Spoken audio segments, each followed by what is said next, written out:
Fui à inauguração do restaurante do meu filho. Cheguei com flores. Na porta, o segurança disse: "Senhora, só é permitida entrada com convite."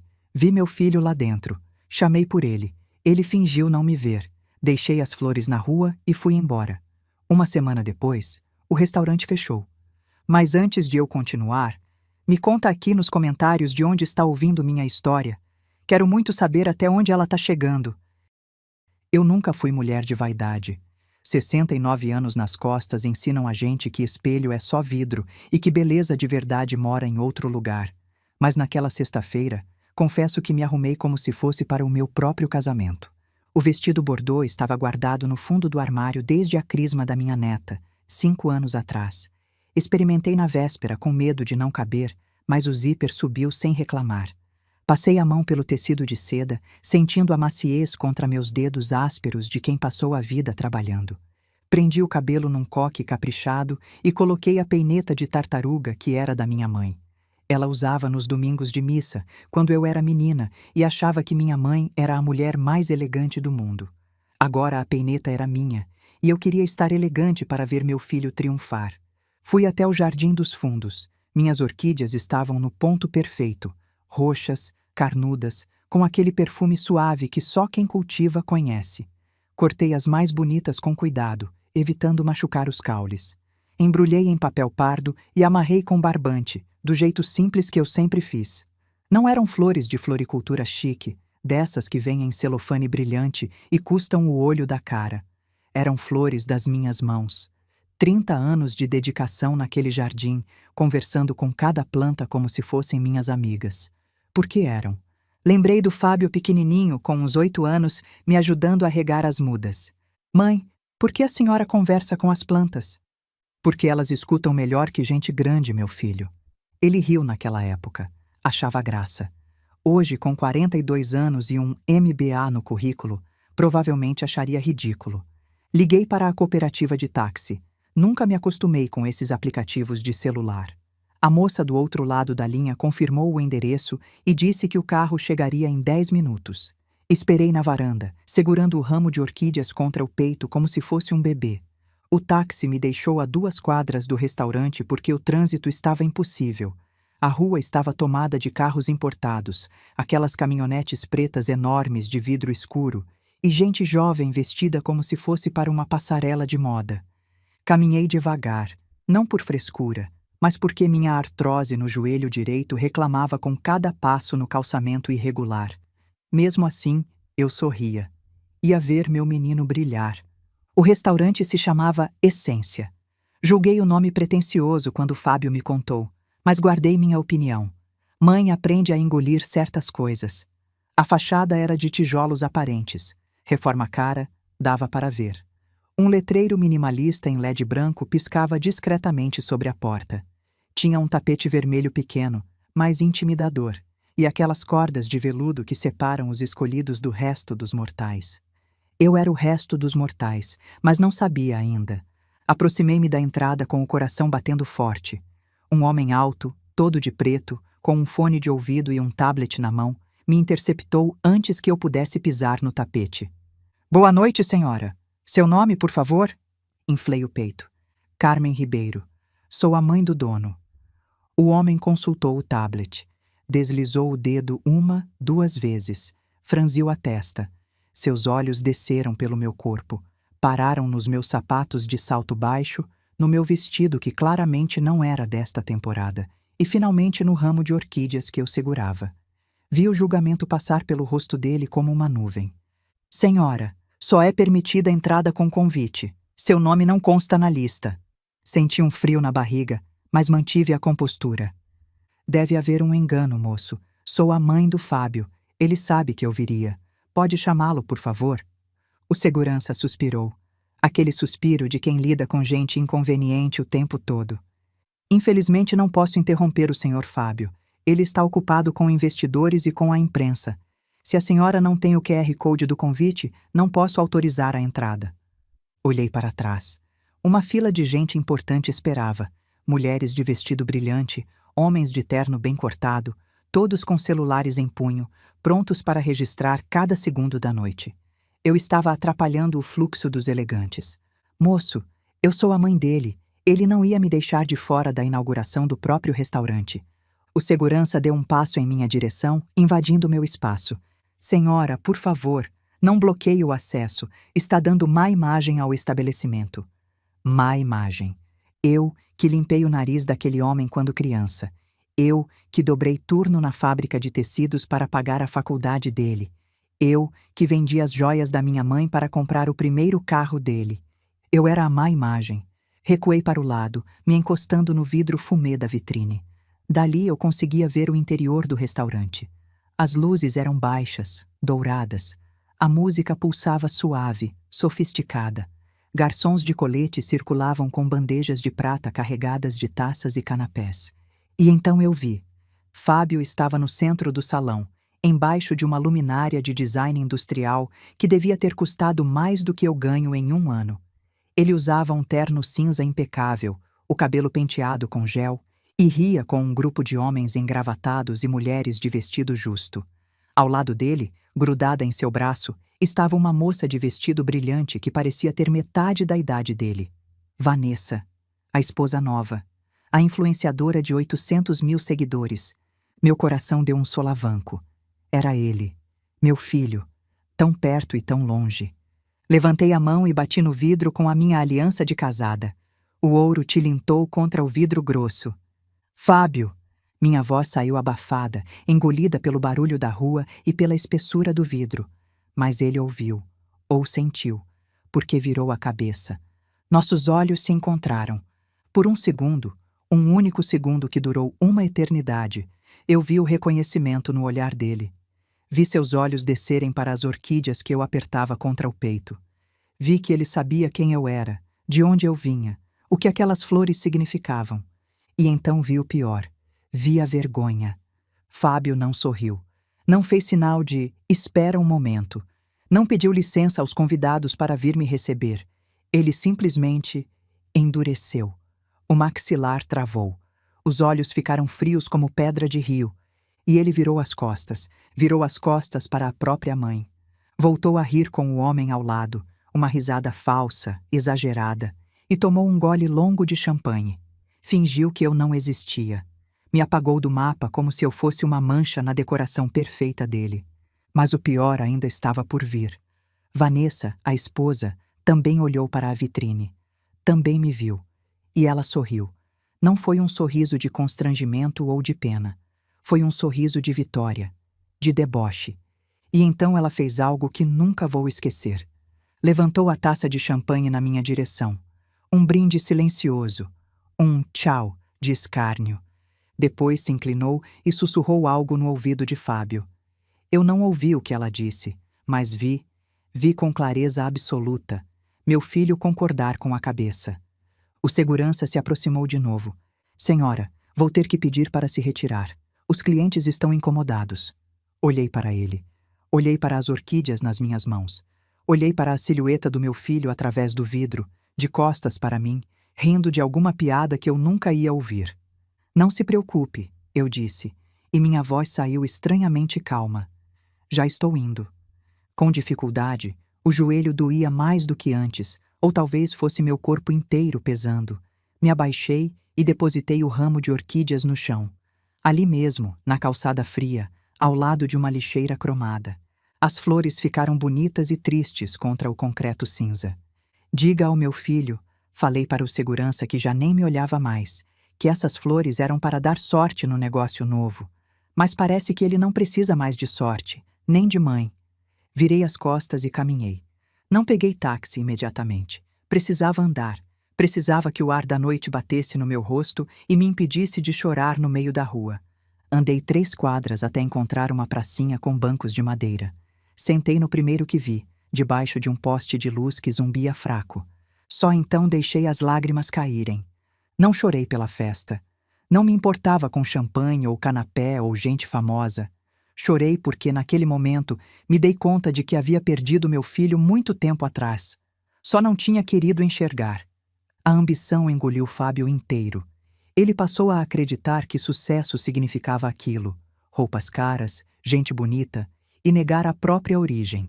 Negar a mãe que não combinava com a decoração moderna do império de mentira que ele construiu. Tirei um lenço de pano da bolsa, desses que ninguém mais usa, e sequei o rosto. Respirei fundo. O ar cheirava a escapamento e a comida de rua, e de alguma forma isso me acalmou. Olhei para minhas mãos no meu colo, mãos enrugadas, manchadas pelo tempo, com veias saltadas, mãos que trabalharam a vida inteira. E pensei no meu pai. Meu pai não sabia ler nem escrever, mas teve visão. Comprou terrenos no Ipiranga quando ninguém dava nada por aquele bairro. Morreu pobre de dinheiro no bolso, mas rico de terra nos cartórios. Pensei no meu marido, Ademar. Como ele confiava em mim para administrar tudo. Carmen tem cabeça para número, ele dizia. Eu só sei trabalhar com as mãos. Pensei em mim mesma, 45 anos administrando os imóveis da família. Contratos, inquilinos, impostos, reformas, tudo passou pelas minhas mãos. E pensei no Fábio, no dinheiro que emprestei a fundo perdido para os projetos mirabolantes dele, na paciência infinita com cada fracasso que ele transformava em aprendizado, no local da família que eu cedi para ele montar o tal restaurante, o local que ainda era meu. A tristeza foi mudando de forma dentro do meu peito, foi ficando mais fria, mais dura, mais afiada. Levantei do banco. A dor no joelho tinha sumido, ou eu tinha deixado de sentir. Muito bem, Fábio, falei em voz alta para mim mesma e para a noite. Se você quer brincar de empresário durão, vamos brincar. Mas você esqueceu uma coisa, meu filho. Eu conheço as regras do jogo, e o tabuleiro ainda é meu. Caminhei até a avenida e chamei um táxi. O motorista me olhou pelo retrovisor. A senhora está bem? Estou ótima, respondi. Nunca estive tão bem. Era mentira, claro, mas também era o começo de uma verdade. O café da manhã seguinte tinha gosto de fel. Não porque eu tivesse esquecido o açúcar. O café estava no ponto certo, coado no filtro de pano do jeito que eu faço há 50 anos. O gosto amargo era da realidade se assentando na minha língua. Acordei antes do sol nascer, como faço há 4 décadas. Mas dessa vez não havia alegria no dia novo. Havia missão. Uma missão fria que se instalou no meu peito durante a noite, e ali fincou raízes. A casa estava em silêncio. Aquele silêncio pesado que só viúva conhece, quando cada cômodo parece grande demais e cada barulho ecoa no vazio. Meu marido morreu há 19 anos, mas às vezes ainda acordo esperando ouvir os passos dele no corredor. Sentei na mesa da cozinha com minha caneca de peltre descascada, essa caneca que Fábio sempre quis jogar fora porque dizia que era coisa de pobre. Abri o jornal do dia, e lá estava, página de sociais, foto colorida, meia página. Meu filho no centro, sorrindo com aquela dentadura perfeita que custou uma fortuna de ortodontista, abraçado a um vereador de um lado e uma modelo do outro. Vanessa aparecia atrás, toda produzida, fazendo pose para as câmeras. O título dizia: O visionário Fábio Ribeiro reinventa a gastronomia paulistana com o Essência. Li a matéria inteira, cada palavra. Empresário self-made que construiu seu império do zero. Sem ajuda de família, apenas com visão de mercado e muito trabalho. Uma nova era na cena gastronômica da cidade. Sem ajuda de família. Li essa parte em voz alta, e minha risada saiu seca, amarga, ecoando na cozinha vazia. Que memória curta você tem, meu filho. Deixei o jornal de lado e peguei minha velha caderneta de contas. Não é um tablet moderno nem uma planilha na nuvem. É um caderno de capa dura, lombada de pano, com as pontas gastas de tanto manuseio. Ali eu anoto cada centavo que entra e sai desde 1985. Comecei a folhear. Procurei os lançamentos relacionados a Fábio. 2019. Adiantamento de herança. R$ 180 mil para a reforma do espaço. 2020. Empréstimo emergencial. R$ 45 mil para cobrir fornecedores.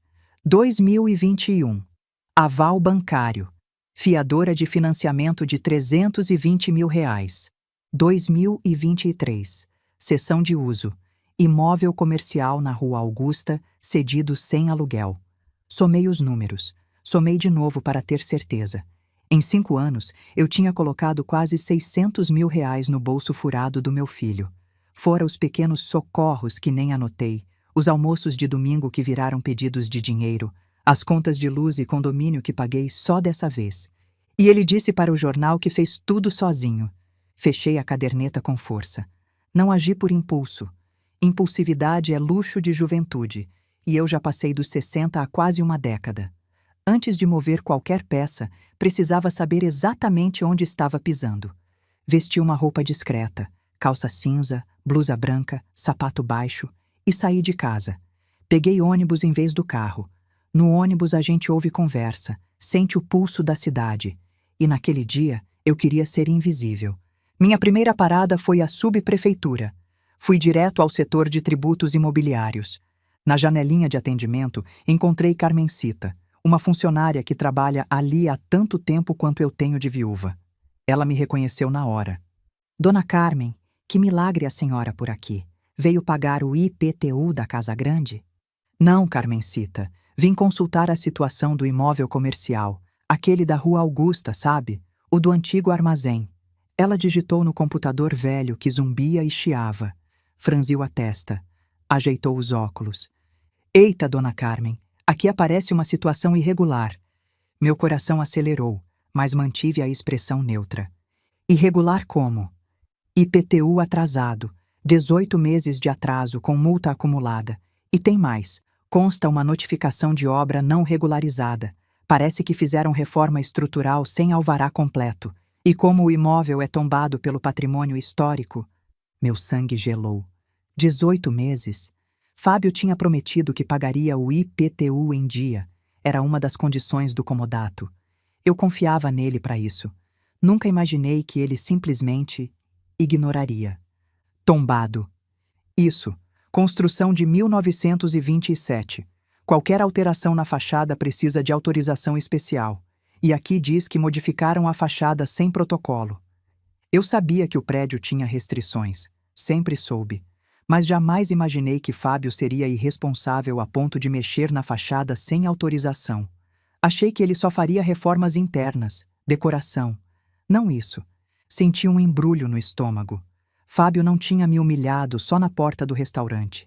Tinha colocado meu patrimônio em risco. O imóvel que meu pai comprou, que meu marido ampliou, que eu administrei a vida inteira. Esse imóvel estava ameaçado por causa da irresponsabilidade do meu filho. Me imprime tudo, Carmencita. Com carimbo e protocolo, por favor. Saí da subprefeitura com um envelope pardo debaixo do braço. O envelope pesava mais do que as orquídeas da noite anterior. Mas esse peso era diferente. Esse peso era munição. Minha segunda parada foi o banco. Fui até a agência onde Fábio tem conta empresarial.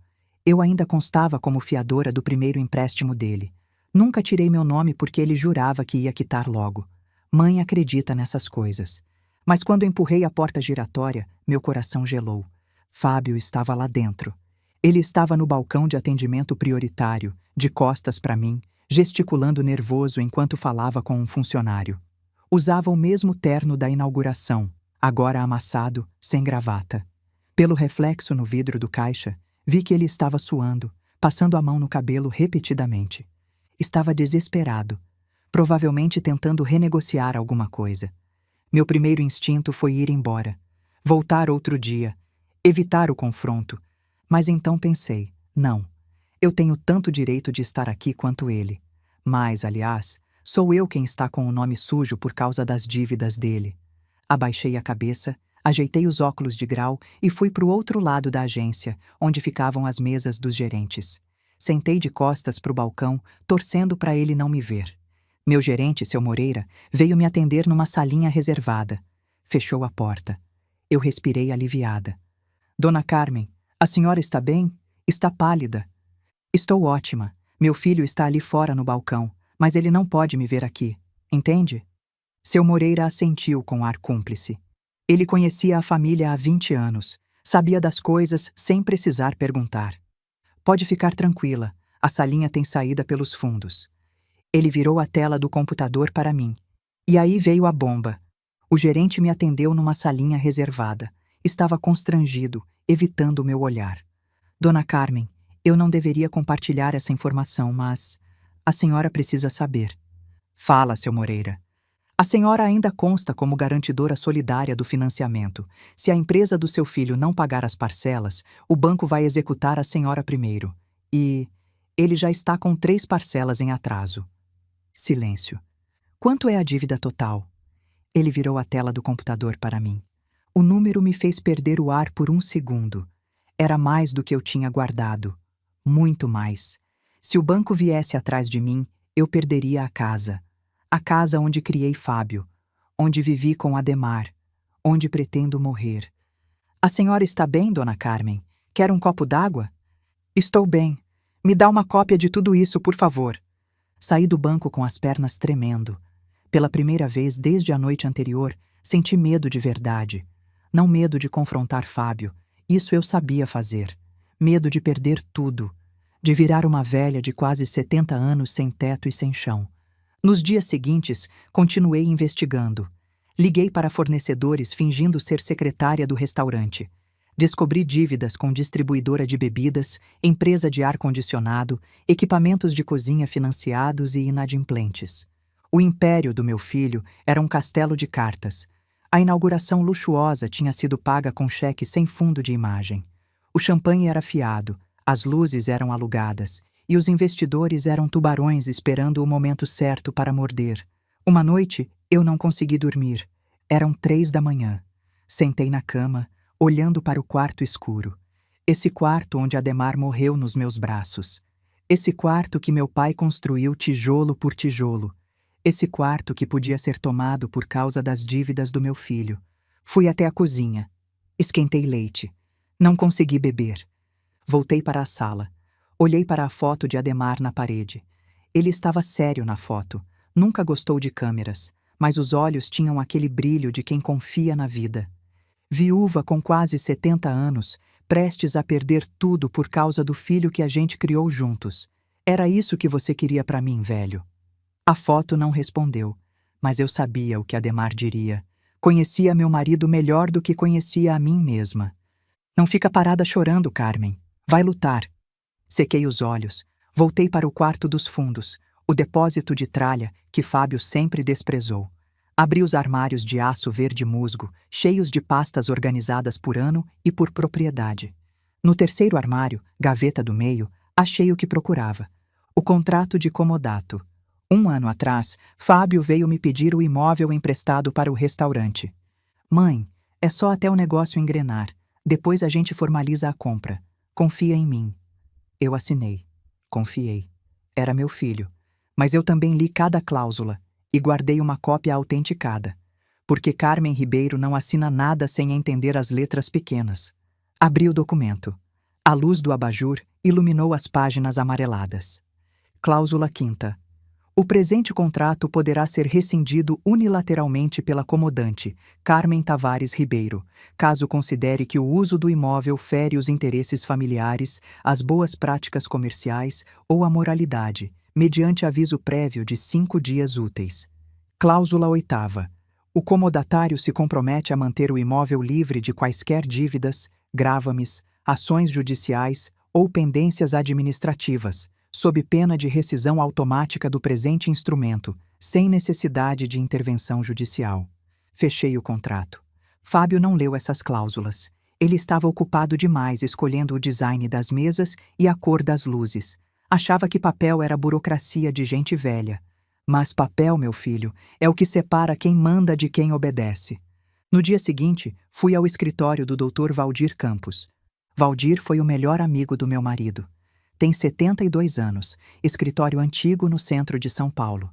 Prédio com elevador de grade, sala cheirando a tabaco e madeira velha, livros de direito empilhados até o teto. Ele me viu entrar e se levantou com dificuldade da poltrona de couro. Carmen, você tem cara de quem vai para a guerra. Não vou, Valdir. Já estou nela. Sentei e despejei tudo na mesa dele. Os extratos da prefeitura, os documentos do banco, as anotações da minha caderneta e o contrato de comodato. Contei sobre a humilhação na porta, sobre o olhar de vergonha do meu filho, sobre o brinde debochado da nora, sobre o risco de perder minha casa por causa das dívidas dele.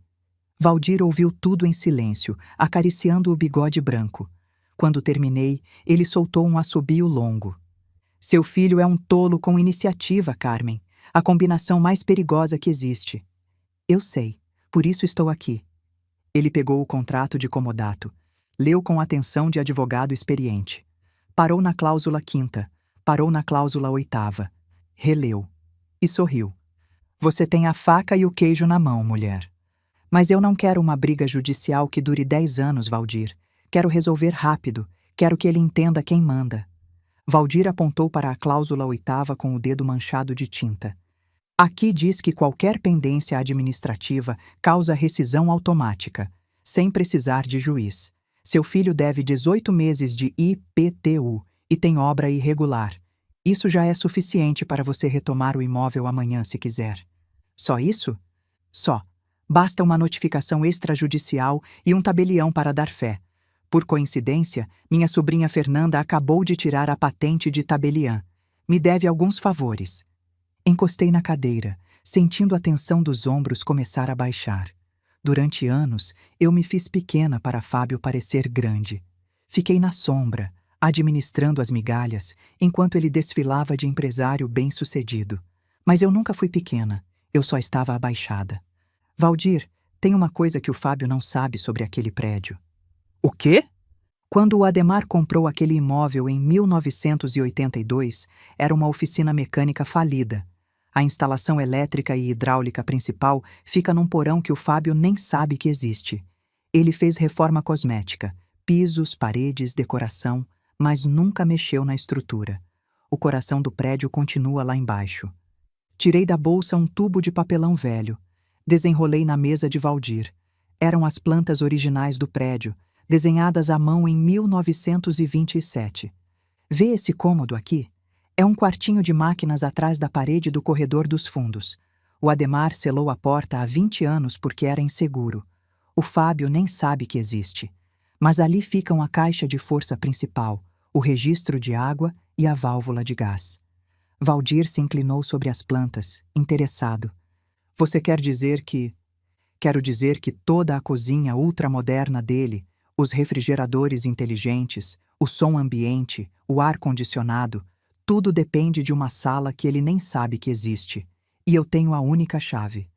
Tirei do bolso um chaveiro de bronze, pesado, com 3 chaves antigas que pareciam de filme de terror. Valdir riu, uma risada de admiração. Carmen, você é diabólica. Eu sou mãe, Valdir, e mãe precisa ensinar, mesmo que a lição doa. Saímos do escritório com um plano montado. Laura, minha neta, veio me visitar no fim de semana. Ela entrou tímida, olhando para os próprios pés. Laura tem 16 anos, é filha do primeiro casamento do Fábio e mora com a mãe desde a separação. Mas sempre foi mais próxima de mim do que do pai. Vó, eu preciso te contar uma coisa. Sentamos no sofá da sala. Ela estava nervosa, as mãos entrelaçadas no colo. Eu estava na inauguração, vó. A Vanessa me chamou para fazer stories pro Instagram dela. Meu coração apertou. Você viu? Vi tudo. Vi a senhora do lado de fora da porta. Vi o segurança barrando. E vi... Ela parou, a voz embargando. Vi o papai olhar para a senhora e virar as costas. Silêncio. Vó, eu tentei ir até a porta. Tentei abrir para a senhora entrar. Mas a Vanessa me segurou pelo braço. Ela o quê? Me segurou forte e disse: Não se meta, sua avó não foi convidada por um motivo. E o papai viu ela me segurando e não fez nada. Nada, vó. Laura começou a chorar, um choro de raiva e impotência misturadas. Eu gritei: É minha avó, e ela respondeu: A avó que não sabe se vestir para a ocasião não merece entrar. E riu. Riu na minha cara, vó. Puxei minha neta para um abraço apertado. Ela soluçava no meu ombro. Mas tem mais, ela disse entre soluços. Eu ouvi o que a Vanessa disse para o papai quando a senhora estava batendo no vidro. O que ela disse? Laura hesitou. Tinha vergonha de repetir. Pode falar, minha filha. Eu aguento. Ela disse: Ainda bem que você não deixou ela entrar. Imagina a vergonha. Parece empregada com aquelas flores de feira. E o papai concordou com a cabeça. Vó. Ele concordou. Flores de feira. Era isso que a Vanessa achava das minhas orquídeas. Das plantas que eu cultivo há 30 anos com minhas próprias mãos. Abracei Laura com mais força. Não chora, minha filha. Você foi corajosa de me contar. E seu pai vai aprender. Às vezes a gente precisa cair para lembrar quem segurou a gente quando era pequeno. Mas por dentro, eu guardei essa frase. Flores de feira. Ia usar no momento certo. A semana passou devagar. Cada dia era um exercício de paciência. O telefone de casa não tocou uma vez. Nenhuma mensagem de Fábio, nenhum pedido de desculpas, nenhuma explicação. Para ele, o incidente da porta simplesmente não existiu. Anotei no meu caderno. 7 dias, 0 contato, 0 remorso. A dor foi embora aos poucos. Ficou só a determinação. Na sexta-feira, o plano estava pronto. Acordei às 5 da manhã no dia marcado. Não por ansiedade. Meu corpo simplesmente sabe a hora de levantar, depois de tantas décadas acordando cedo. Tomei banho demorado, lavei o cabelo, sequei com cuidado. Não por vaidade, mas por ritual. Guerreiros se preparam antes da batalha. Vesti o terno de alfaiataria cinza escuro que eu usava para reuniões com bancos, lá nos tempos em que administrava ativamente os imóveis da família. Fazia anos que não saía do armário. Cheirava levemente a naftalina, mas serviu perfeitamente. Calcei sapatos de salto grosso, desses que fazem barulho ao pisar, que anunciam que alguém importante chegou. Olhei no espelho do banheiro. Não vi a mãe rejeitada na porta do restaurante. Vi a proprietária. Vi a dona do jogo. Prendi o cabelo num coque apertado, sem adornos. Nada de peinetas sentimentais dessa vez. Peguei a pasta de couro preto com todos os documentos que Valdir e eu havíamos preparado. Contratos, notificações, extratos, plantas do prédio. Tudo ali, organizado, letal. Às 9 da manhã, encontrei Valdir em seu escritório. Fernanda, a sobrinha tabeliã, já estava lá. Uma moça jovem de rosto sério e olhos atentos, com o selo de tabeliã brilhando na lapela do blazer.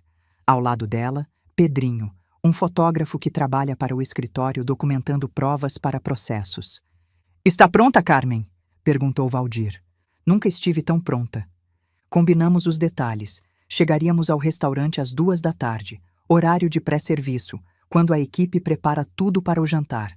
Fábio estaria lá, mas sem clientes. Menos testemunhas externas, mais controle da situação. O táxi nos deixou na esquina da Rua Augusta. Olhei para a fachada do Essência. A luz do dia parecia menos imponente. O tapete vermelho estava ali, um pouco mais sujo que na noite da inauguração. O letreiro de LED, apagado, era só um tubo de plástico grudado no tijolo. Sem a magia da noite, o lugar era só um prédio velho com maquiagem cara. O mesmo segurança estava na porta. Wellington. Eu soube depois que era o nome dele. Ele me viu aproximar e ficou tenso. Reconheceu meu rosto. Mas dessa vez eu vinha diferente. Vinha de terno, com advogados, com pasta de documentos. "Senhora, o senhor Fábio não está recebendo..." Nem diminuí o passo. "Sai da frente, rapaz. Dessa vez eu não preciso de convite. Eu sou a dona deste imóvel." Valdir mostrou a documentação. Fernanda já estava tirando fotos da fachada com o celular oficial. Wellington olhou de um para outro, sem saber o que fazer. Sua arrogância da semana passada tinha evaporado. Ele tentou falar no rádio, pedir instruções, mas eu já tinha passado por ele e empurrado a porta de vidro. O interior do restaurante cheirava a desinfetante de pinho e a frutos do Mar Cruz. Cheiro de preparação, de bastidores, de realidade sem maquiagem. As cadeiras estavam viradas sobre as mesas, pernas para o ar como bichos mortos. Funcionários de avental circulavam com baldes e panos. Um som de música eletrônica saía baixinho de alguma caixa de som, provavelmente para animar a equipe durante a limpeza. Comecei a andar pelo salão. Meus saltos faziam um barulho ritmado contra o piso de cimento queimado. Clac, clac, clac. Cada passo era uma declaração. Os funcionários pararam o que estavam fazendo. Olharam para mim, para os advogados, para o fotógrafo que registrava tudo. Um murmúrio percorreu o salão. "É a mãe do chefe", alguém sussurrou. Pedrinho trabalhava em silêncio, documentando cada irregularidade que encontrava. Extintor de incêndio com prazo vencido. Saída de emergência bloqueada por caixas de bebida. Fios elétricos expostos perto da área do bar. rachadura visível na parede de sustentação. Cada foto era uma prova. Cada prova era um prego no caixão do Essência. Então ouvi passos rápidos vindo da cozinha. Fábio apareceu empurrando a porta de vai-vem. Estava descabelado, com a camisa amassada e olheiras fundas. Parecia não dormir direito há dias. O rosto que eu conhecia desde o berço estava abatido, envelhecido, sem o brilho falso da noite de inauguração. Ele me viu e estacou. "Mãe, o que você está fazendo aqui? Quem é essa gente?" Virei devagar para encará-lo. Não senti o amor cego de sempre. Senti uma clareza cristalina, fria como bisturi. "Boa tarde, Fábio. Vim fazer uma vistoria no meu imóvel." "Seu imóvel? Pelo amor de Deus, mãe, não começa com isso. Você me deu esse espaço. É meu restaurante. Você não pode entrar assim." "Te emprestei, Fábio, sob condições que você não cumpriu." Valdir se apresentou formalmente. "Senhor Fábio, sou o Dr. Valdir Campos, advogado da sua mãe. Esta é a tabeliã Fernanda Campos, que está lavrando uma ata de constatação sobre o estado do imóvel, propriedade da senhora Carmen Tavares Ribeiro." Fábio olhou de um para outro, atordoado. "Isso é loucura! Isso é assédio! Vou chamar a polícia!" Valdir nem se abalou. "Sugiro que não faça isso, rapaz, porque se a polícia vier, vai encontrar um estabelecimento funcionando com alvará irregular, obra não autorizada em patrimônio histórico tombado e indícios de sonegação fiscal. Quem vai ter problema não é a sua mãe." O sangue sumiu do rosto de Fábio. Abri minha pasta. Comecei a tirar os documentos, um por um, jogando sobre a mesa mais próxima. IPTU atrasado, 18 meses. O papel bateu na mesa. Taxa de funcionamento, irregular. Outro papel. Empréstimo bancário, 3 parcelas em atraso, com meu nome como fiadora. O banco pode executar a minha casa por causa da sua dívida, Fábio. A minha casa. Mais um papel. Fornecedor de bebidas, cobrança judicial. Equipamentos de cozinha, processo de busca e apreensão em andamento. A pilha crescia. Fábio parecia diminuir a cada documento. "O seu império é uma fraude, meu filho. Você não construiu nada. Você pegou o que era meu, enterrou em dívidas e ainda teve a cara de pau de dizer para os jornais que fez tudo sozinho. Sozinho." Ouvi passos na escada do mezanino. Vanessa descia os degraus de metal, elegante como sempre, vestido branco justo, salto alto mesmo numa tarde de quinta-feira, celular na mão. Provavelmente estava filmando tudo lá de cima. "O que está acontecendo aqui?" Ela perguntou com aquela voz fina de quem está acostumada a dar ordens. "Quem é essa gente?" "Amor, você deixou sua mãe entrar?" Ela cuspiu a palavra mãe, como se fosse um xingamento. Virei devagar para encará-la. Era a primeira vez que ficávamos frente a frente desde a noite da inauguração. "Você deve ser a moça que brindou na minha direção enquanto eu estava do lado de fora", eu disse. "Prazer. Sou a dona do chão que você está pisando e do teto sobre a sua cabeça tingida." Vanessa arregalou os olhos. "Fábio, você vai deixar essa velha falar assim comigo?" "Não sou velha, minha filha. Sou experiente. E você vai aprender a diferença em breve." Fábio tentou intervir. "Mãe, por favor, vamos conversar em particular.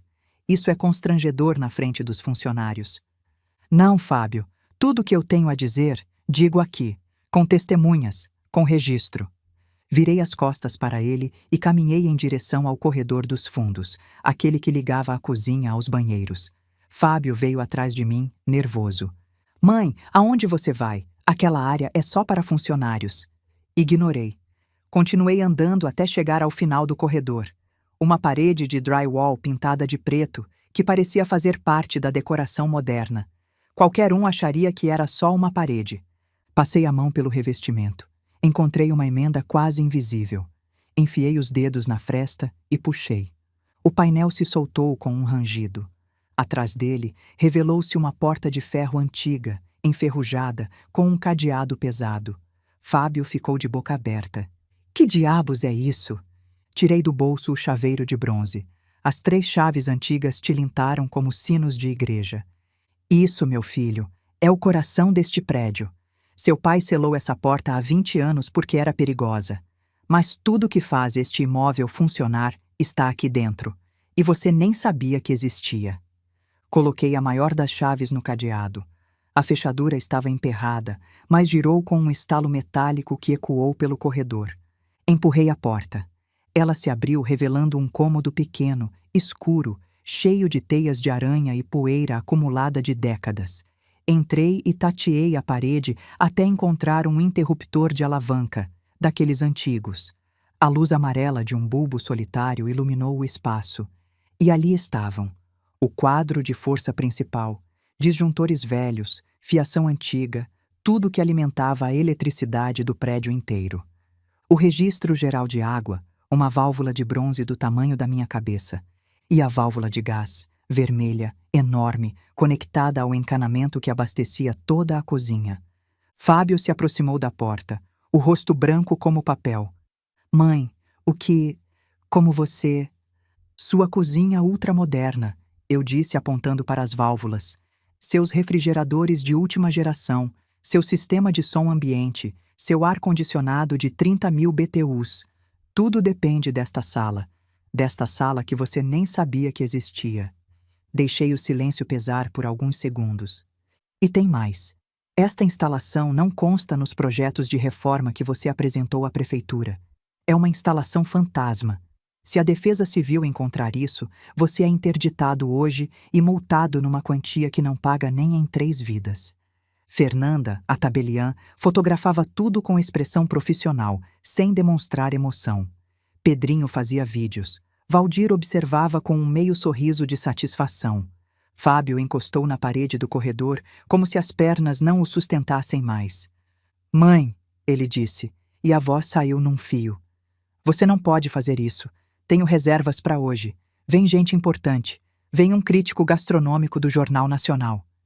Eu não vou fazer nada, Fábio. Pelo menos não agora.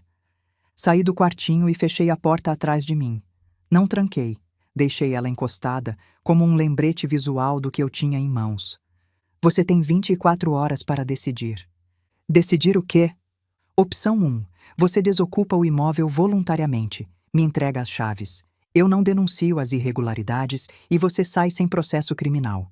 Pode tirar seus equipamentos, suas mesas, suas lâmpadas de design. Vai embora com o nome limpo, pelo menos nos registros oficiais. Fábio engoliu em seco. E a opção 2? Você fica. Amanhã às 9 da manhã, eu protocolo uma denúncia voluntária na prefeitura, como proprietária do imóvel, me isentando de responsabilidade pelas irregularidades cometidas pelo inquilino. A fiscalização vem no mesmo dia. Encontra tudo isso que você viu aqui. O Essência é interditado. Você é multado. E provavelmente processado por dano ao patrimônio histórico. Você não faria isso. Eu sou seu filho. Você é meu filho. E foi você quem me deixou do lado de fora da porta do seu restaurante como se eu fosse uma mendiga. Foi você quem concordou com a cabeça quando sua esposa me chamou de empregada com flores de feira. Fábio arregalou os olhos. Não esperava que eu soubesse dessa parte. Como você... Eu sei de muita coisa, Fábio. Passo a vida observando enquanto vocês acham que eu sou só uma velha decorativa.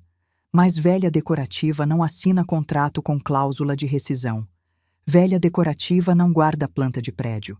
Velha decorativa não tem a chave do porão. Vanessa apareceu no corredor, o celular ainda na mão. Fábio, faz alguma coisa. Isso é chantagem. A gente pode processar ela. Olhei para Vanessa com uma pena que ela provavelmente não mereceu. Processa, minha filha. Vai em frente. Quando o juiz vir que vocês estão operando em imóvel alheio com 18 meses de IPTU atrasado e obra irregular em patrimônio tombado, me conta como foi a audiência.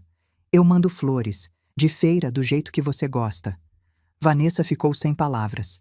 Era provavelmente a primeira vez na vida que alguém devolvia uma ofensa à altura. Caminhei de volta para o salão principal. Os funcionários estavam todos parados, assistindo em silêncio. Garçons, cozinheiros, ajudantes, gente trabalhadora que provavelmente não recebia salário em dia e estava ali só porque precisava do emprego. Na porta, me virei uma última vez. Fábio continuava parado no corredor, a silhueta recortada contra a luz fraca que vinha do quartinho de máquinas. Pequeno, perdido, cercado pelo luxo falso que ele mesmo construiu. Ah, e Fábio? Ele levantou os olhos. Da próxima vez que alguém vier te visitar com flores, abre a porta. Nunca se sabe se a pessoa traz bênção ou se traz a conta. Saí para a rua. O sol da tarde batia forte na calçada. Coloquei meus óculos escuros e respirei fundo. O ar quente de São Paulo encheu meus pulmões. Cheiro de asfalto, de comida, de cidade viva. Valdir colocou a mão no meu ombro. Brilhante, Carmen. Simplesmente brilhante. Não sorri. Não havia alegria em ver meu próprio filho desmoronar. Mas havia uma satisfação antiga, profunda, em recuperar a dignidade que tinham me roubado. Vamos embora, Valdir. Agora é esperar. Naquela noite, o telefone da minha casa tocou sem parar. Eu não atendi. Deixei a secretária eletrônica gravar cada mensagem. Às 8 da noite. Mãe, a gente precisa conversar. Me liga. Às 10 da noite. Mãe, você não pode fazer isso comigo. É meu sonho. É tudo que eu tenho. À meia-noite. Mãe, pelo amor de Deus, me atende. Às 2 da manhã, só o som de choro. Escutei todas as mensagens pela manhã, enquanto tomava meu café no coador de pano. Depois desliguei a máquina e esperei. O prazo vencia às 9 da manhã. Às 8h55, eu já estava vestida, com a pasta de documentos debaixo do braço, pronta para ir à prefeitura protocolar a denúncia. Tinha passado a noite em claro, não por remorso, mas revisando cada detalhe do que viria a seguir. O interfone tocou. A voz de seu Benedito, o vizinho da frente, soou pelo interfone. Dona Carmen, tem um moço aqui embaixo. Diz que é seu filho. Olhei para o relógio na parede. 4 minutos para o prazo acabar. Deixa ele subir, Benedito. Fiquei parada no meio da sala, esperando. Ouvi os passos no corredor, passos arrastados, sem a energia de sempre. A campainha tocou uma vez, fraca. Abri a porta. E quase não reconheci o homem na minha frente. Fábio estava destruído. Usava a mesma roupa do dia anterior. A camisa amarrotada, manchada de suor, o colarinho aberto. A barba de 2 dias escurecia o rosto. Os olhos estavam vermelhos, inchados, com olheiras fundas de quem não dorme há muito tempo. Não usava o relógio de ouro, nem os sapatos italianos. Estava de tênis velho, desses que ficam no fundo do armário para usar em dia de faxina. Parecia ter envelhecido 10 anos em 24 horas. Mãe. A voz saiu num fio, rouca de tanto chorar ou de tanto gritar. Eu não sabia dizer. Entra, Fábio. Fecha a porta. Ele entrou cambaleando, como se as pernas não obedecessem direito. Ficou parado no meio da sala, olhando ao redor como se fosse a primeira vez que via aquele lugar. As fotos dele nas paredes. Fábio bebê, Fábio na formatura do primário, Fábio recebendo o diploma da faculdade que eu paguei. A mesma decoração de sempre, os mesmos móveis, o mesmo cheiro de casa de mãe. Ele olhou para tudo aquilo e começou a tremer. Eu tô quebrado, mãe. Não respondi. Esperei. Completamente quebrado. Não só de dinheiro, de tudo. Ele se deixou cair no sofá, afundando nas almofadas como se não tivesse mais forças para ficar em pé. A Vanessa foi embora ontem à noite. Fez as malas e disse que não tinha assinado para falência. Pegou o carro e sumiu. Deve estar na casa da mãe dela, em Alphaville, postando stories fingindo que está tudo bem. Continuei em silêncio. Os investidores querem o dinheiro de volta. Todos eles. Estão ameaçando o processo. O banco ligou 6 vezes hoje de manhã. O fornecedor de carne mandou um oficial de justiça ontem. Vão penhorar os equipamentos da cozinha. Ele esfregou o rosto com as mãos, como se tentasse acordar de um pesadelo. Eu perdi tudo o que eu achava que tinha. E o pior é que eu percebi que nunca tive nada.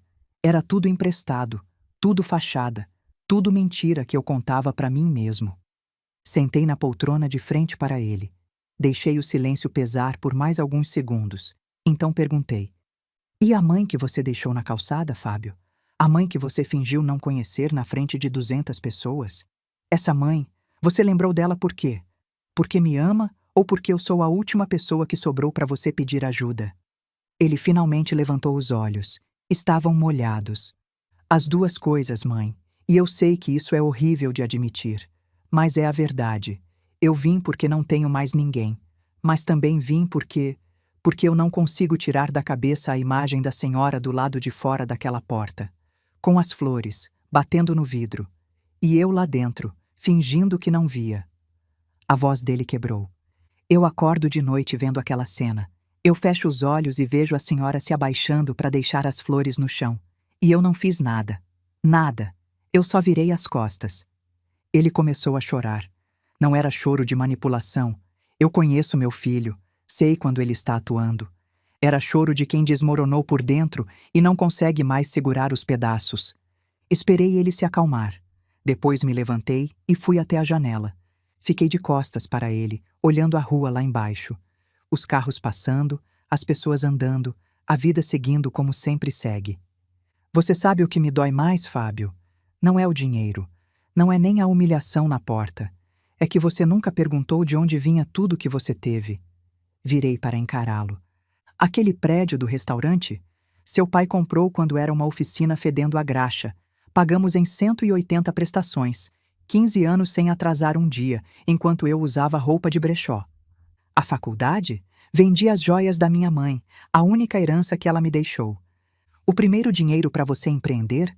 80 mil. Nossa reserva de emergência inteira. Você perdeu em 6 meses. Cada frase era curta, direta, um soco. E eu nunca reclamei. Trabalhei mais, economizei mais, porque você era meu filho e eu acreditava em você. Voltei a sentar na poltrona. Cada centavo que você torrou achando que era dinheiro fácil era suor. Meu suor e do seu pai. E em vez de agradecer, você sentiu vergonha de mim. Fábio abaixou a cabeça. Os ombros tremiam. Por que você nunca me contou essas coisas? Porque você nunca perguntou. Silêncio longo. Quando ele falou de novo, a voz era quase um sussurro. O que eu faço agora, mãe? Isso depende de você, mas primeiro precisa saber de uma coisa. Abri minha pasta e tirei alguns documentos. Ontem à noite, depois que você ligou chorando, eu fui ao banco. Paguei a dívida dos equipamentos de cozinha, quase 70 mil reais. Renegociei o empréstimo principal em meu nome, usando esta casa como garantia adicional, e quitei o IPTU atrasado do prédio. Fábio levantou a cabeça, os olhos arregalados. O quê? Mãe, como? Por quê? Porque se eu não fizesse isso, iam me executar como fiadora. Iam tomar minha casa. Você me colocou nessa situação, Fábio. Então eu salvei o que é meu. E de quebra, te salvei da cadeia. Mãe, eu vou te pagar.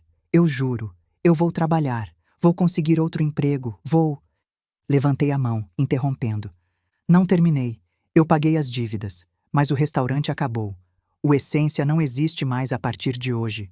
Os equipamentos que sobraram são meus. Eu quitei o financiamento. O imóvel sempre foi meu. E você?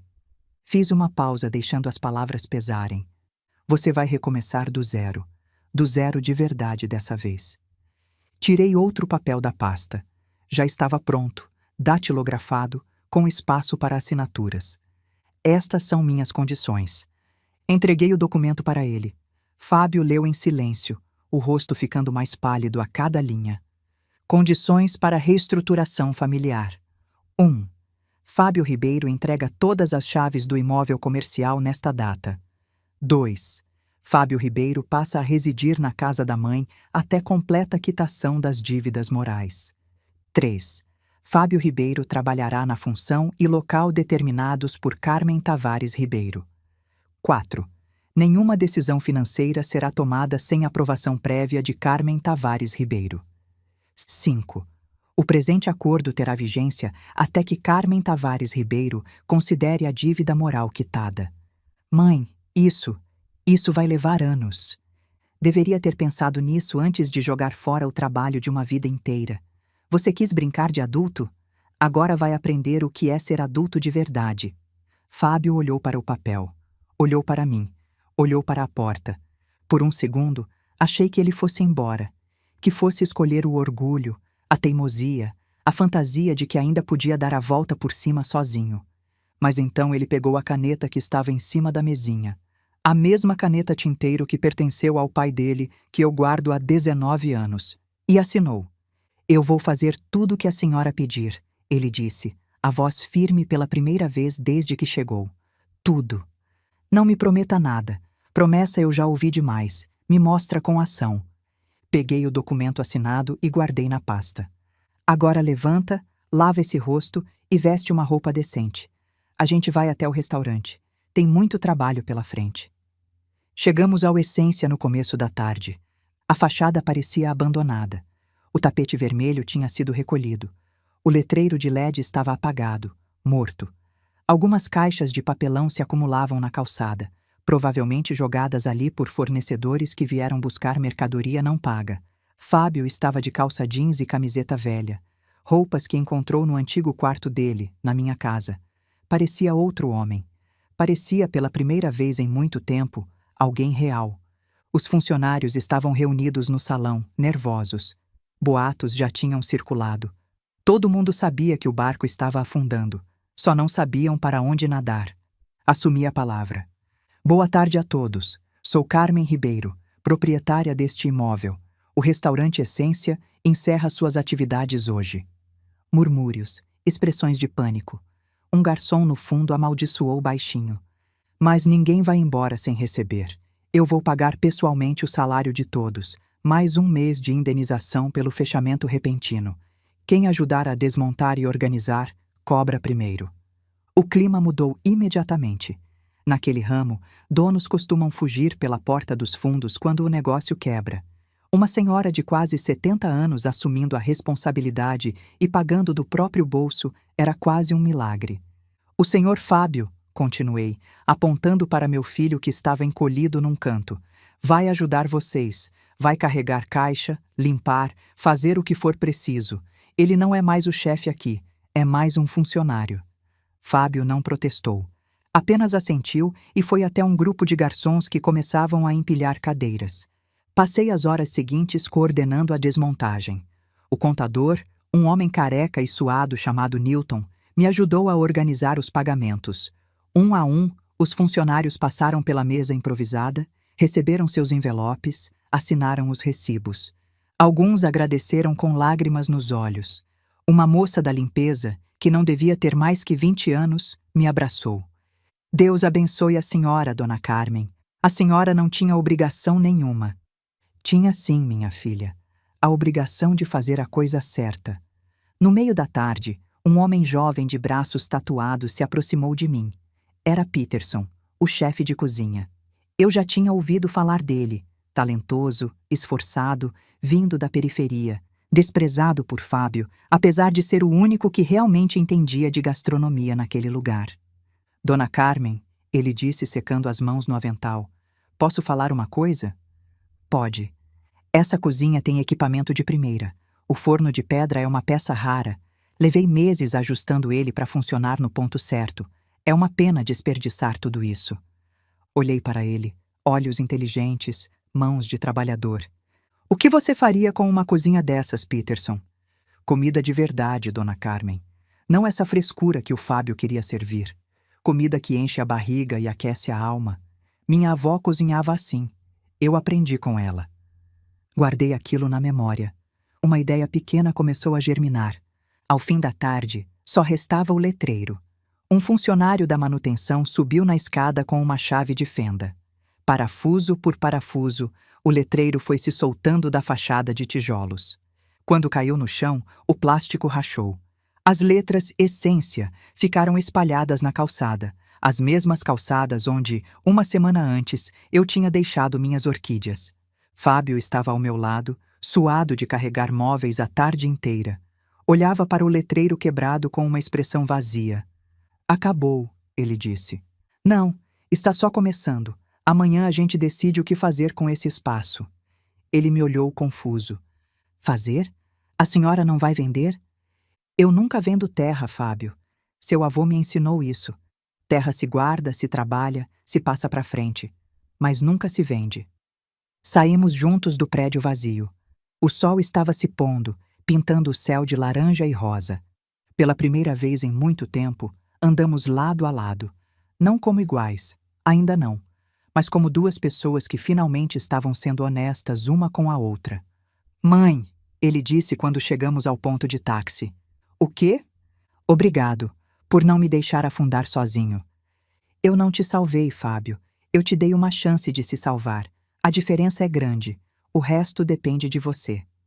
Ele assentiu. Não disse mais nada. Entramos no táxi em silêncio e fomos para casa, juntos. As primeiras semanas foram um inferno. Não o inferno das chamas, o inferno do silêncio, da dúvida, do medo de ter apostado errado. A cantina abriu com meia dúzia de clientes no primeiro dia. Vizinhos curiosos, um ou outro conhecido que veio por pena. As mesas de madeira pareciam enormes demais, o salão vazio demais, e eu fiquei atrás do caixa olhando para a porta, esperando gente que não vinha. Fábio trabalhava calado, com os dentes cerrados. Nos primeiros dias, ele derrubava pratos, errava pedidos, se atrapalhava com o troco. As mãos que só conheciam teclado de computador e taça de champanhe, agora tinham que equilibrar bandejas e esfregar panelas. Eu não sirvo para isso, ele disse numa noite, depois de derrubar uma travessa inteira de arroz no chão da cozinha. Não serve mesmo, respondi. Ainda. Mas vai servir. Ou vai desistir. Ele não desistiu. No 10º dia, uma senhora entrou perguntando se a gente servia feijoada. Peterson improvisou com o que tinha.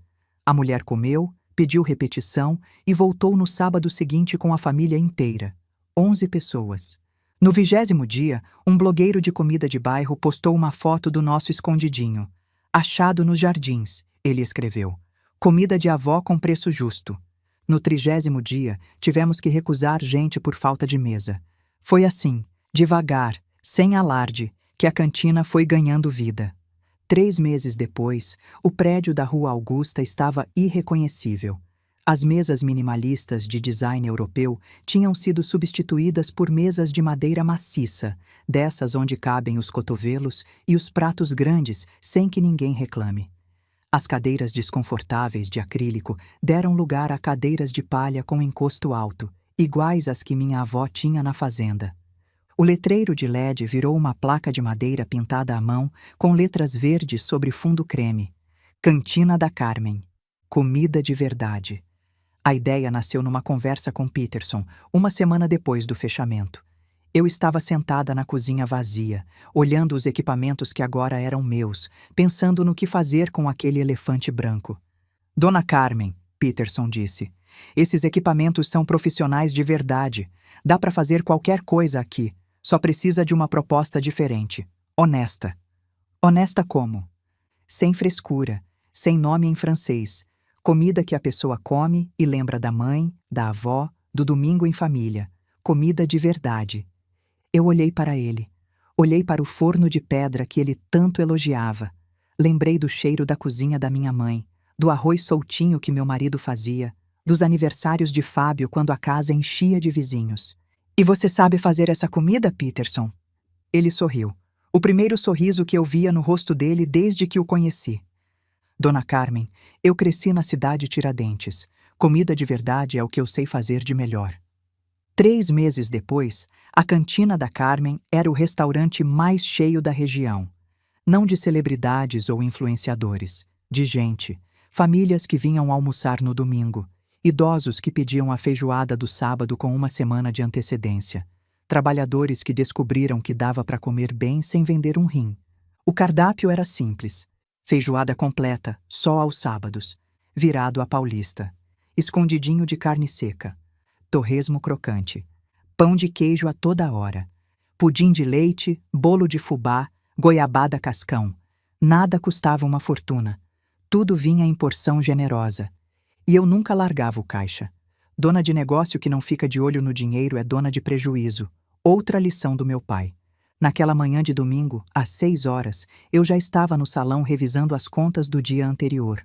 O sol mal tinha nascido, mas eu acordava cedo há tantas décadas que meu corpo não conhecia outro ritmo. A porta dos fundos rangeu. Fábio entrou carregando uma caixa de verduras que o fornecedor tinha deixado na calçada. Estava diferente, muito diferente do homem de terno italiano que eu conhecia. Usava uma camisa branca simples, arregaçada até os cotovelos. Avental amarrado na cintura, meio torto. Tênis de trabalho, desses que aguentam 10 horas em pé. O cabelo, sem gel, caía na testa suada. As olheiras continuavam ali, mas agora eram olheiras de quem acorda às 5 da manhã, não de quem passa a noite bebendo champanhe. Bom dia, mãe. O fornecedor deixou as caixas lá fora. Vou conferir o peso antes de guardar. Faz isso. Semana passada veio 2 quilos de tomate a menos. Eu vi, já reclamei com o entregador. Ele sumiu na cozinha e eu fiquei olhando o rastro dele. 3 meses atrás, Fábio mandaria alguém fazer isso. Nem saberia quanto pesava uma caixa de tomate. Agora ele conferia cada nota fiscal, cada quilo, cada centavo. A cozinha começou a ganhar vida. Peterson chegou logo depois, seguido dos 2 ajudantes que ficaram conosco desde o Essência. O cheiro de café coado se espalhou pelo salão.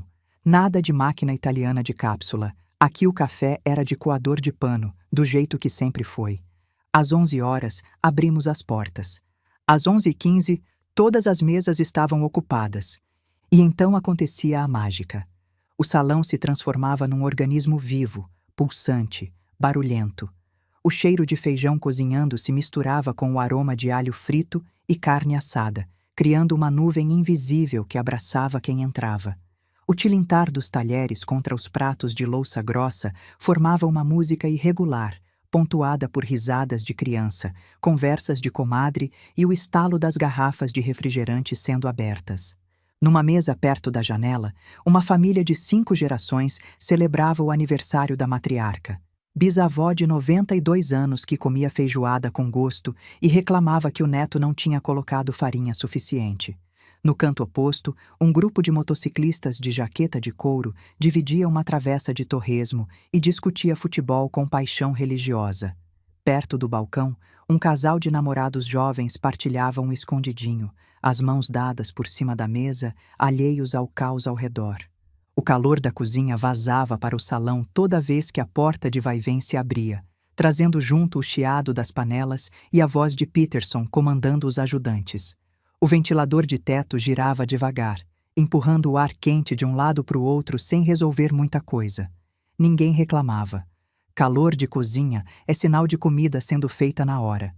Era barulhento, apertado, suado e absolutamente perfeito. Eu observava tudo do meu posto no caixa, cumprimentando cada cliente pelo nome quando possível.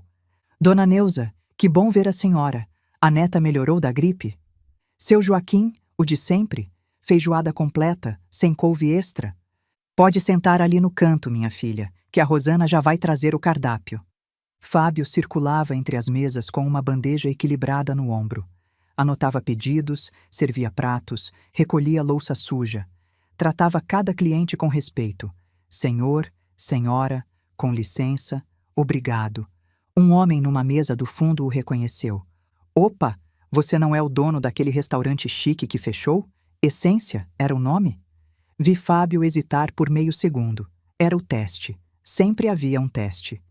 Era eu sim, senhor, ele respondeu, sem desviar o olhar. Mas aquilo era fantasia.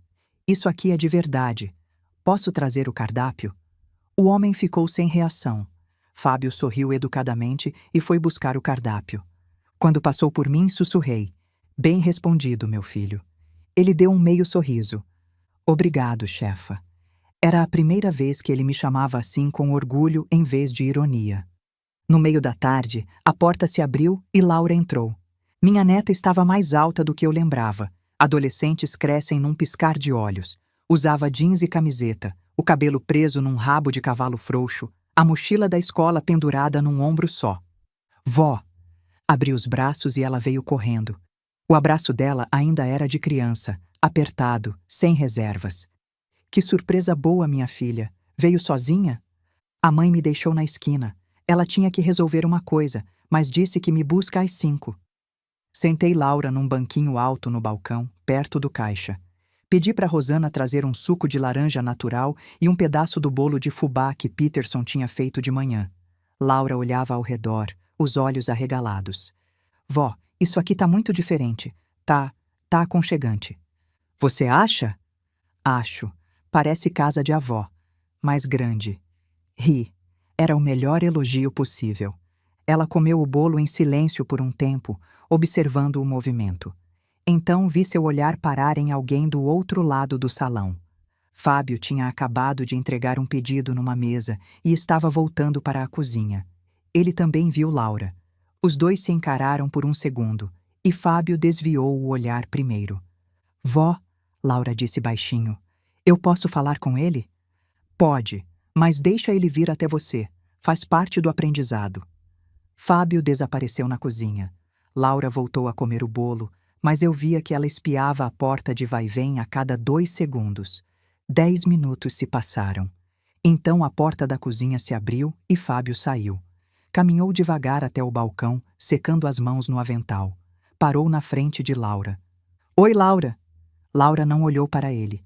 Continuou mexendo no celular. Oi! Silêncio gelado. Posso sentar? Ela deu de ombros, ainda sem levantar os olhos. Tanto faz. Fábio puxou um banquinho e sentou. Laura continuou fingindo que o celular era a coisa mais interessante do mundo. Laura, eu queria te pedir desculpa pelo que você viu na inauguração, pela forma como eu tratei sua avó, por muita coisa. Laura finalmente levantou os olhos. Estavam duros como pedra. Desculpa? Sério, pai? Você acha que um desculpa resolve? Não, eu sei que não resolve. Eu tentei abrir a porta para a avó. Tentei. E a Vanessa me segurou pelo braço. E você viu. Você olhou para mim e não fez nada. Fábio engoliu seco. Eu sei. Eu fui covarde. Covarde? A voz de Laura subiu. Você foi pior que covarde. Você escolheu ela. Escolheu aquela mulher que me chamou de pirralha intrometida. Escolheu a festa, os investidores, a aparência. Escolheu tudo menos a sua família. Fábio não tentou se defender. Apenas ouviu. Eu fiquei com tanta raiva de você, pai. Tanta. Não queria nem olhar na sua cara. E agora? Laura respirou fundo. Agora eu ainda tô com raiva. Mas a avó disse uma coisa que eu tô tentando entender. O que ela disse? Ela disse que raiva é pesada demais para carregar a vida inteira. E que às vezes a gente precisa soltar. Não pelo outro, por si mesmo. Silêncio. Sua avó é mais sábia do que eu jamais vou ser, Fábio disse. Ela é. Mais silêncio. Mais diferente. O gelo estava derretendo, aos poucos. Laura, eu não vou te pedir para me perdoar agora. Eu não mereço. Mas queria que você soubesse que eu tô tentando mudar. De verdade. Não sei se vou conseguir. Mas tô tentando. Laura olhou para o pai. Olhou para as mãos dele, calejadas agora, com cortes de faca e queimaduras de fogão. Olhou para o avental suado, para o cansaço nos olhos. Não era mais o pai de terno que resolvia tudo com dinheiro. Era um homem quebrado tentando se reconstruir, tijolo por tijolo. O bolo de fubá tá bom? Laura perguntou. Fábio piscou, surpreso com a mudança de assunto. Tá, o Peterson que fez. Eu ainda tô no nível de descascar batata. Laura quase sorriu. Quase. Então me traz mais um pedaço, e um café, sem açúcar. Fábio se levantou rápido, aliviado. Já volto. Quando ele foi buscar o bolo, as mãos tremiam um pouco. Eu vi tudo de longe. Não interferi. Algumas pontes precisam ser reconstruídas tijolo por tijolo, e o primeiro tijolo tinha acabado de ser colocado. 2 semanas depois, a prova de fogo aconteceu. Era horário de almoço, o salão cheio como sempre. Eu atendia o caixa, Peterson comandava a cozinha, Fábio circulava entre as mesas. Numa mesa do canto, 2 homens de terno conversavam alto demais. Executivos pelo jeito, ternos caros, relógios de marca, a arrogância de quem acha que o mundo existe para servi-los. Fábio se aproximou para trazer a conta. Um dos executivos, sem perceber que Fábio estava logo atrás, falou em voz alta para o outro. Você viu que o Fábio Ribeiro está trabalhando de garçom aqui? O cara que se achava o rei da gastronomia. Agora serve prato para a velha. O outro riu. Ouvi dizer que a mãe dele tomou tudo. Coitado, virou capacho da própria mãe. Deve ser humilhante.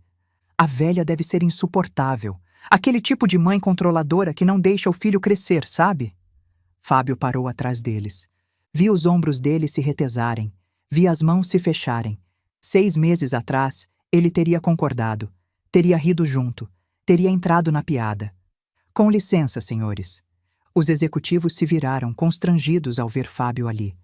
Eu ouvi o que vocês disseram, e vou responder, porque vocês não são os primeiros e não vão ser os últimos. O restaurante inteiro ficou em silêncio.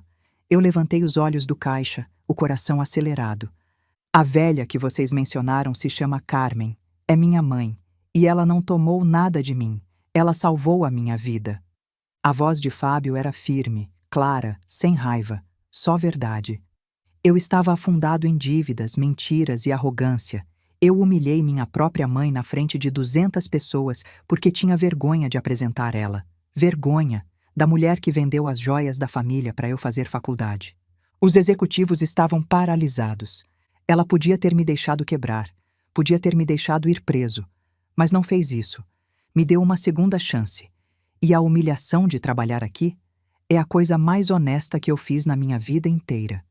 Silêncio absoluto. Então, senhores, vocês têm duas opções. Podem pedir desculpas pelo comentário sobre a velha controladora e terminar o almoço em paz. Ou podem ir embora agora e não voltar nunca mais. A conta fica por minha responsabilidade. O primeiro executivo engoliu em seco. Foi só uma piada. Desculpa aí. O segundo concordou rapidamente. Desculpa. A comida estava ótima, aliás. Fábio assentiu. Fico feliz que tenham gostado. A receita do escondidinho é da minha mãe. Deixou a conta na mesa e se afastou. O restaurante inteiro tinha assistido. Alguns clientes batiam palma discretamente. Peterson, espiando pela janela da cozinha, ergueu o polegar. Fábio veio até o caixa, o rosto vermelho. Mãe, Desculpa se fiz cena, mas... Você não fez cena nenhuma, eu disse, e minha voz saiu mais embargada do que eu queria. Você fez o que tinha que fazer. Ele assentiu, sem jeito.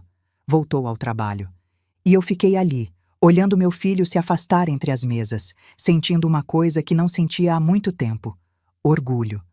No fim do dia, quando o último cliente foi embora e os funcionários terminaram a limpeza, Fábio e eu sentamos numa mesa do salão vazio. 2 xícaras de café coado entre nós. Sabe quanto a gente faturou hoje? Perguntei. Não sei. Quanto? Mostrei o número no meu caderno de capa dura. Fábio arregalou os olhos. Sério? Isso é mais do que o Essência fazia num fim de semana inteiro. E sem dívida, sem agiota, sem enganar ninguém. Ele olhou para as próprias mãos. Mãos que agora sabiam o peso de uma caixa de verdura, o calor de uma panela, o cansaço de um dia honesto de trabalho. Mãe, eu fui muito burro. Foi, mas burrice não é permanente. Arrogância, sim, e você tá perdendo a arrogância. Eu ainda tenho muito para pagar para a senhora. Tem, mas não tô com pressa. O importante é você continuar no caminho certo. Ficamos em silêncio tomando café. Depois, juntos, apagamos as luzes e fomos para casa. O telefone tocou às 7 da manhã de domingo. Era seu Benedito, o porteiro. Dona Carmen, a senhora viu o jornal de hoje? Corre para a banca. Estranhei, mas desci de roupão mesmo. A banca ficava na esquina. O jornaleiro me conhecia desde que era moleque. Bom dia, Dona Carmen. Saiu a senhora no jornal, página 12. Peguei o exemplar com as mãos tremendo. Folheei até a seção de gastronomia. E lá estava. Cantina da Carmen, o sabor que faltava nos jardins.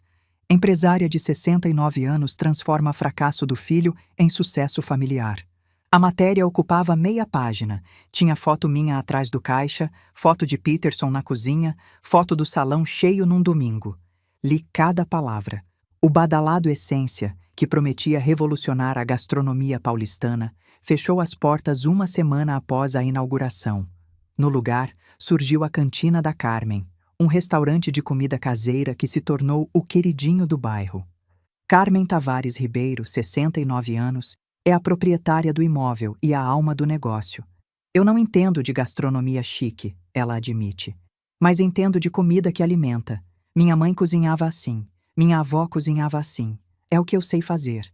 A matéria contava a história resumida: o filho que apostou alto e perdeu, a mãe que assumiu os prejuízos e transformou o espaço. Tinha citação de clientes elogiando o atendimento, citação de Peterson falando sobre a cozinha, até uma nota sobre como os funcionários tinham sido mantidos e recebido todos os direitos. O último parágrafo me fez parar. Diferente do filho, que se autoproclamou self-made man na inauguração do Essência, Dona Carmen faz questão de creditar o sucesso a todos. Meu marido comprou esse imóvel, meu pai me ensinou a trabalhar, o Peterson cozinha, o Fábio trabalha aqui comigo, aprendendo do zero. Ninguém faz nada sozinho. Quem diz que fez é mentiroso ou ingrato. Li essa última frase em voz alta. Quem diz que fez sozinho é mentiroso ou ingrato. Era a resposta, pública, registrada, permanente, aquela matéria da inauguração que glorificava Fábio como gênio solitário. Voltei para casa com o jornal debaixo do braço. Ia emoldurar. Ia pendurar na entrada da cantina, ao lado da foto do Ademar. Uma semana depois, a cantina estava enfeitada. Balões pendurados nas vigas do teto. Uma faixa de papel crepom atravessando o salão. Parabéns, Dona Carmen. 70 anos. Mesas arrumadas com toalhas novas que Peterson comprou, escondido com o dinheiro do próprio bolso. Eu não queria festa. Nunca fui de comemoração. Mas a equipe insistiu. Os clientes insistiram. Até Benedito, o vizinho da frente, apareceu de manhã com um buquê de flores do mercado municipal. A senhora merece, Dona Carmen. Deixa a gente celebrar. O salão estava cheio. Funcionários, clientes regulares, vizinhos do bairro, gente que eu nem conhecia, mas que tinha lido a matéria do jornal e queria conhecer a mãe que deu a volta por cima. Fábio circulava com bandejas de salgadinho, o avental trocado por uma camisa social simples. Estava nervoso. Eu conhecia os sinais. Ele planejava alguma coisa. No meio da tarde, ele se aproximou de mim com as mãos atrás das costas. Mãe, eu tenho uma coisa para a senhora. Tirou de trás das costas um embrulho de papel pardo amarrado com barbante. Abri devagar. Dentro havia um vaso de barro com uma orquídea roxa. Linda, saudável, com 3 hastes floridas. Eu sei que não substitui aquelas que a senhora deixou na calçada, Fábio disse, a voz embargada. Mas eu queria que a senhora soubesse que eu nunca mais vou esquecer. Nunca mais vou esquecer quem veio me trazer flores quando eu não merecia. Olhei para a orquídea. Olhei para meu filho. E pela primeira vez, desde que tudo começou, deixei as lágrimas caírem. Não de tristeza. De uma coisa que eu não sabia mais nomear. Abracei Fábio. Um abraço longo, apertado, de mãe. Quando nos soltamos, o restaurante inteiro aplaudia. Peterson assoava o nariz com o avental. Seu Benedito chorava sem disfarçar. Obrigada, meu filho, eu disse. Agora põe essa flor ali no balcão, onde todo mundo possa ver, e volta para o trabalho que ainda tem cliente para atender. Ele riu, uma risada leve, limpa, e foi. Laura chegou no meio da tarde, acompanhada da mãe. A ex-mulher de Fábio olhou ao redor, surpresa com a transformação do lugar. Olhou para Fábio, de camisa social, servindo clientes com um sorriso genuíno, e ficou sem palavras. Fábio, eu não acredito no que eu tô vendo. Pois pode acreditar. Demorou, mas eu aprendi. Laura correu até mim com um embrulho nas mãos. Vó, eu trouxe um presente! Era um álbum de fotos. Fotos antigas que ela tinha encontrado numa caixa no quartinho de bagunça. Fábio bebê, eu e Ademar jovens, meu pai no dia em que comprou o primeiro terreno. Achei que merecia ficar aqui, Laura disse, no lugar onde a senhora e o papai trabalham juntos. Abri o álbum. Na primeira página, uma foto de Ademar inaugurando o prédio em 1982. O mesmo prédio onde eu estava agora, 42 anos depois. O ciclo se fechando. Obrigada, minha neta. Vou guardar com carinho. A equipe me pediu para fazer um discurso. Resisti, mas Peterson praticamente me empurrou para cima de um banquinho no meio do salão. O burburinho cessou. Todos os olhos se voltaram para mim. Pigarreei. Eu nunca fui de falar bonito, então vou ser rápida. Há alguns meses eu estava do lado de fora deste prédio, na calçada, com um ramo de orquídeas e o coração partido. Meu filho tinha me negado, e eu pensei que tinha perdido tudo. Teve uma noite. Nunca contei isso para ninguém. 3 da manhã, sozinha na minha cozinha, fazendo conta em papel de pão. Descobri que podia perder a casa onde criei meu filho, onde vivi com meu marido, onde pretendo morrer. Sentei na cadeira do Ademar e perguntei para a foto dele na parede. Era isso que você queria para mim, velho? Viúva de quase 70 anos, na rua por causa do nosso filho? Fiz uma pausa. O restaurante estava em silêncio absoluto. Mas sabe o que eu fiz? Sequei as lágrimas, guardei o papel e fui dormir. Porque minha mãe me ensinou que mulher da nossa família não desiste de madrugada. A gente chora, sim, mas de manhã levanta e vai à luta. E cá estou eu, 70 anos, restaurante cheio, filho do meu lado, neta me abraçando. Mas eu estava enganada. Eu não perdi nada, porque o que era verdadeiro nunca foi embora. E o que era mentira? Bem, mentira cai sozinha. É só questão de tempo. Olhei para Fábio, que estava encostado no balcão, os olhos brilhando. Meu filho passou 40 anos tentando ser alguém que ele não era. Agora ele está aprendendo a ser quem ele é de verdade. E eu tenho orgulho dele. Não o orgulho fácil de mãe que acha que filho não erra, mas o orgulho difícil de quem viu alguém cair e se levantar. Obrigada a todos vocês. Agora comam que a comida esfria e o Peterson fica bravo quando desperdiçam. Risos, aplausos, gente se servindo. Desci do banquinho com a ajuda de Fábio e fui me sentar na minha cadeira perto do caixa. Então a porta se abriu. Vanessa entrou devagar, hesitante. Eu quase não a reconheci. Estava mais magra. Magra demais. Sem as roupas de grife, sem a maquiagem pesada, sem a arrogância de sempre. Usava jeans e uma blusa simples, o cabelo preso de qualquer jeito. O burburinho cessou pela segunda vez em minutos. Vanessa olhou ao redor, procurando Fábio. Ele estava atrás do balcão, o rosto tenso. Mas antes que ela pudesse chegar até ele, eu me levantei. Caminhei devagar até ficar na frente dela, a poucos centímetros. Dona Carmen, ela começou, a voz vacilante. Eu vim falar com o Fábio. Eu sei por que você veio. Minha voz era calma, controlada. Não havia raiva, só clareza.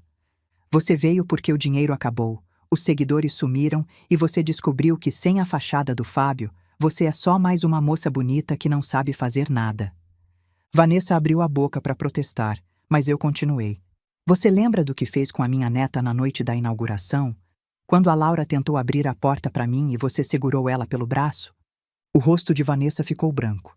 Ela não esperava que eu soubesse. Você disse para uma menina de 16 anos que a avó dela não sabia se vestir para a ocasião. Você humilhou a minha neta na frente de todo mundo para me atingir. Eu estava nervosa. Era a inauguração. Você levantou a taça de champanhe na minha direção, pela vitrine, com um sorriso de deboche. Achou que eu não vi? Eu vi tudo, minha filha, e guardei. Dei um passo mais perto. Vanessa recuou.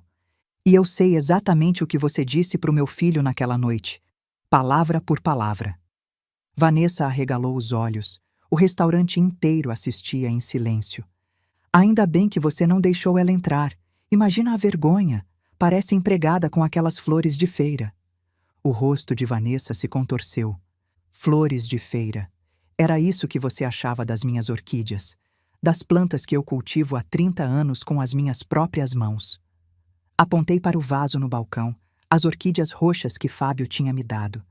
Sabe o que é engraçado, Vanessa? Essas flores de feira ainda estão vivas, e o seu casamento de grife morreu em menos de 1 ano. Silêncio absoluto. Você quer saber a diferença entre nós duas? Eu construí tudo isso com trabalho. Você tentou construir sua vida com beleza e esperteza, mas beleza passa, e esperteza sem caráter vira só malandragem. Eu tinha 69 anos quando você me deixou do lado de fora daquela porta. Achei que ia morrer de vergonha. Mas sabe o que eu fiz? Levantei, lutei, reconstruí. E agora, meses depois, eu tenho um negócio próspero, meu filho de volta e minha neta orgulhosa de mim. E você? O que você tem? Vanessa não conseguiu responder. As lágrimas escorriam pelo rosto.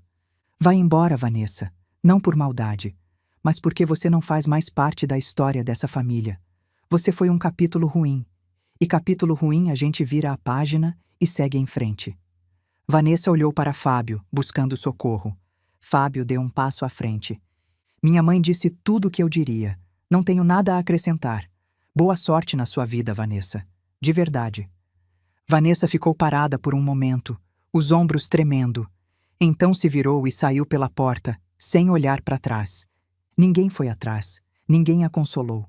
Laura veio até mim e me abraçou. Vó, isso foi incrível. Não foi incrível, minha filha. Foi necessário. Tem gente que só aprende quando ouve a verdade na cara. Peterson, da cozinha, levantou o polegar. Os clientes começaram a aplaudir espontaneamente. Peterson saiu da cozinha, limpando as mãos no avental, e veio até mim. Tinha os olhos marejados. Primeira vez que eu via aquele homem durão se emocionar. Dona Carmen, ele disse baixo, só para mim ouvir. Eu já trabalhei em 15 cozinhas nessa cidade. Vi chefe francês, vi dono playboy, vi investidor metido. Mas nunca, nunca na minha vida, vi alguém com a dignidade da senhora. Para com isso, Peterson, vai me fazer chorar de novo. Não é elogio, Dona Carmen, é fato. A senhora me ensinou que cozinha de verdade não é a que ganha estrela de crítico. É a que enche barriga e aquece alma.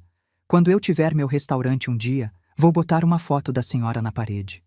Que restaurante que nada. Você vai ficar aqui até eu morrer. Ele riu, apertou minha mão e voltou para a cozinha. Levantei a mão pedindo silêncio. Chega de novela. Vamos comer que o bolo tá esfriando. A festa foi acabando aos poucos. Os clientes foram embora, os funcionários terminaram a limpeza. Às 11 da noite, só restávamos eu e Fábio. Sentamos numa mesa do salão vazio. 2 xícaras de café entre nós. Fábio tirou um envelope do bolso. Mãe, eu preciso te mostrar uma coisa. Dentro havia 2 documentos. O primeiro era o contrato de condições que ele tinha assinado 3 meses antes. Estava marcado com um carimbo vermelho. Quitado. Eu sei que a senhora disse que a dívida era moral, mas eu considero pago, com mudança, com trabalho. Olhei para o documento. Olhei para ele. Isso não é você quem decide, Fábio. Por isso tem o segundo papel. Contrato de sociedade. Cantina da Carmen Limitada. Sócios. Carmen Tavares Ribeiro, 51%. Fábio Ribeiro, 49%. Li uma vez. Li de novo.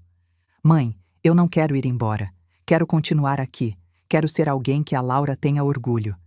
Isso significa que eu ainda mando. 51%. A senhora sempre manda. Peguei a caneta tinteiro do Ademar e assinei. Bem-vindo à sociedade, meu filho. Apagamos as luzes. Saímos para a rua fresca. Mãe, a senhora acha que o pai estaria orgulhoso? Olhei para a fachada da cantina. Seu pai estaria orgulhoso de você ter aprendido. Não do sucesso, do aprendizado. O táxi chegou. Entramos juntos. Uma semana depois, eu fechava o caixa sozinha, quase 10 da noite. Fábio levava o lixo. O salão vazio cheirava a fim de expediente. A porta se abriu. Um homem entrou. Alto, forte, rosto familiar. Wellington, o segurança que me barrou na noite da inauguração. Estava irreconhecível. Sem o terno, sem o fone de ouvido, sem a arrogância. Jeans desbotado, camiseta velha, parecia ter encolhido.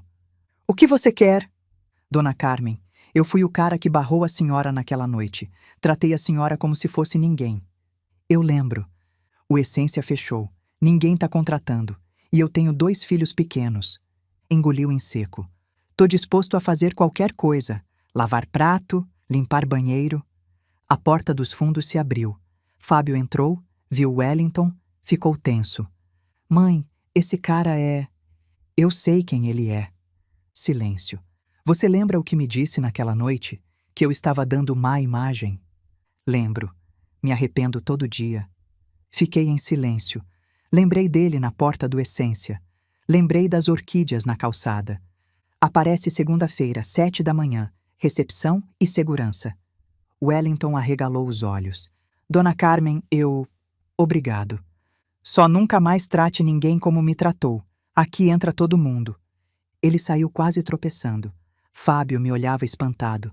Mãe, por quê? Esse cara te humilhou. Ele seguia ordens suas, aliás. Fábio baixou os olhos. E outra coisa, vingança é fácil. Difícil é dar segunda chance para quem não merece. Olhei para ele. Eu te dei segunda chance, não dei? Fábio me abraçou. Obrigado, mãe. Me agradece trabalhando. Apagamos as luzes. Saímos. Enquanto esperávamos o táxi, olhei para a placa da cantina balançando no vento. Meu filho queria alcançar as estrelas. Quis ir longe demais, rápido demais. Esqueceu que os pés precisam de chão. As orquídeas também olham para cima quando florescem, mas nunca arrancam as raízes da terra. É assim que a gente cresce de verdade. O táxi chegou. Amanhã tinha trabalho. E pela primeira vez em muito tempo, eu não estava sozinha. Às vezes a gente precisa perder tudo para descobrir o que realmente importa. E você? Já teve que recomeçar do zero para encontrar seu caminho de volta para casa? Me conta nos comentários. Se essa história te tocou, deixa seu like e se inscreve no canal.